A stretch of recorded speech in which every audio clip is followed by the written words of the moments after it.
Dictation start होगा 5 second के बाद। Get ready, start.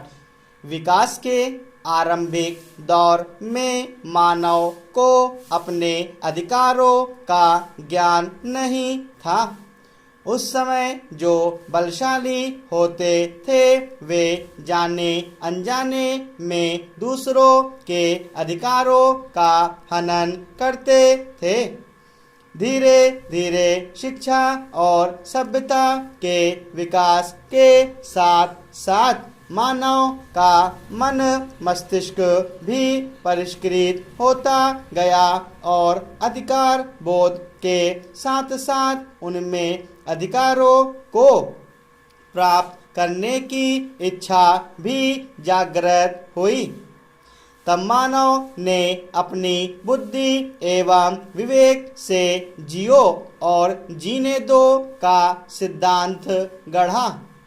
अब वह दूसरों की खुशी में खुश होना और दूसरों के दुख में दुखी होना सीख चुका है।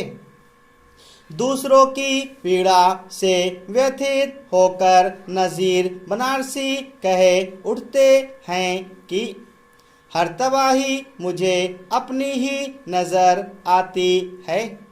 कोई रोता है, उदासी मेरे घर छाती है।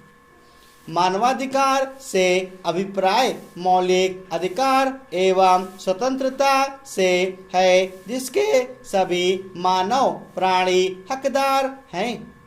अधिकारों एवं स्वतंत्रताओं के उदाहरण के रूप में जिनकी गणना की जाती है उनमें राजनैतिक एवं नागरिक अधिकार सम्मिलित हैं, जैसे कि जीवन और स्वतंत्र रहने का अधिकार, अभिव्यक्ति की स्वतंत्रता और कानून के सक्षम समानता एवं आर्थिक, सामाजिक और सांस्कृतिक अधिकारों के साथ ही साथ सांस्कृतिक गतिविधियों में भाग लेने का अधिकार, भोजन का अधिकार, काम करने का अधिकार एवं शिक्षा का अधिकार।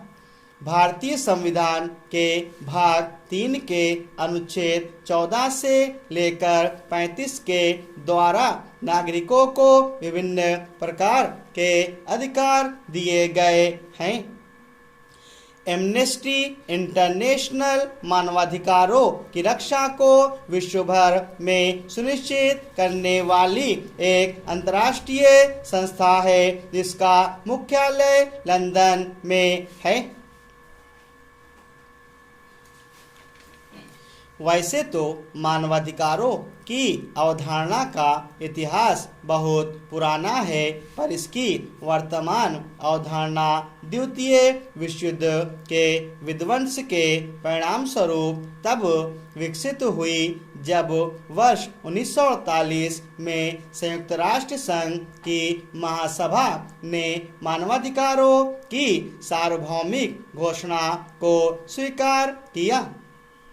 मानवाधिकारों का उल्लेख प्राचीन भारतीय ग्रंथों जैसे मनुस्मृति, हितोपदेश, पंचतंत्र तथा प्राचीन यूनानी दर्शन आदि में भी मिलता है।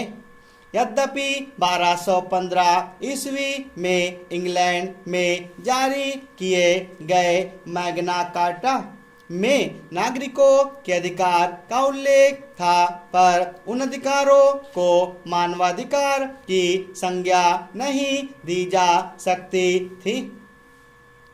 1525 ईस्वी में जर्मनी के किसानों द्वारा प्रशासन से मांगे गए अधिकारों की 12 धाराओं को यूरोप में मानवाधिकारों का प्रथम दस्तावेज कहा जा सकता है। 1789 ईस्वी में फ्रांस की राज्य क्रांति के परिणाम स्वरूप वहां की राष्ट्रीय सभा ने नागरिकों के अधिकारों की घोषणा की। फलस्वरूप विश्व में समानता, उदारता एवं बंधुत्व के विचारों को बल मिला। 19वीं शताब्दी में ब्रिटेन एवं अमेरिका में दास प्रथा की समाप्ति के लिए कई कानून बने और 20वीं शताब्दी के आते आते मानवाधिकारों को लेकर कई विश्वव्यापी सामाजिक परिवर्तन भी हुए, जिसके अंतर्गत बाल श्रम का विरोध प्रारंभ हुआ एवं विभिन्न देशों में महिलाओं को चुनाव में मतदान का अधिकार मिला। 1864 ईस्वी में हुए जिनेवा समझौते से अंतर्राष्ट्रीय मानवतावादी सिद्धांतों को बल मिला एवं संयुक्त राष्ट्र संघ की स्थापना के समय अंतर्राष्ट्रीय स्तर पर मानवाधिकारों की मान्यता की बात की गई। 10 दिसंबर 1948 को संयुक्त राष्ट्र संघ की महासभा ने मानवाधिकारों की सार्वभौमिक घोषणा की। इसकी प्रस्तावना में कहा गया है, चूंकि मानवाधिकारों के प्रति उपेक्षा और घृणा के फलस्वरूप हुए बर्बर कार्यों के कारण मनुष्य की आत्मा पर अत्याचार हुए।